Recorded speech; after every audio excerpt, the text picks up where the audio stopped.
नाशिक येथील HALचे सुखोई लढाऊ विमान तांत्रिक बिघाडामुळे निफाड तालुक्यातील शिरसगाव येथील एका द्राक्ष बागेच्या शेतामध्ये कोसळलं।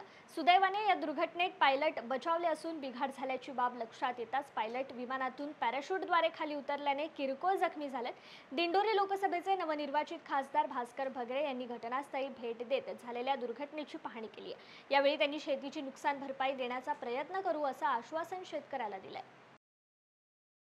जे शेतकरी आहेत ज्यांचं नुकसान झालं त्यांच्या संदर्भात काय हालचाल सुरू? काल दुपारी 1 वाजेच्या जवळपास शिरसगाव इथे सुखदेव मोरे त्याचप्रमाणे लक्ष्मण मोरे यांच्या शेतामध्ये संरक्षण विभागाचं सुखोई विमान सराव करत असताना काही तांत्रिक कारणामुळे बिघाड झाला आणि बिघाड झाल्यामुळे शेवटी विमान या ठिकाणी या शेतकऱ्यांच्या शेतामध्ये कोसळलं।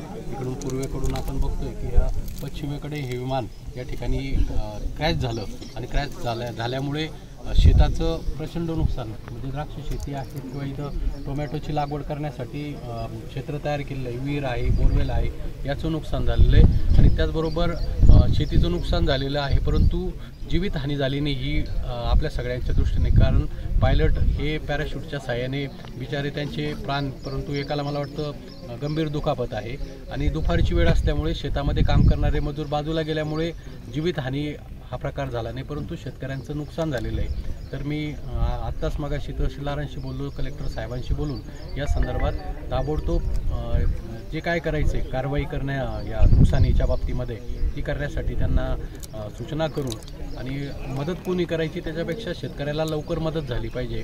मग केंद्र सरकार असेल, राज्य सरकारच्या वतीने शेतकऱ्यांच्या झालेल्या नुकसानींची भरपाई करण्यासाठी ज्या ज्या गोष्टी कराव्या लागतील त्या करायचा मी प्रयत्न करतो।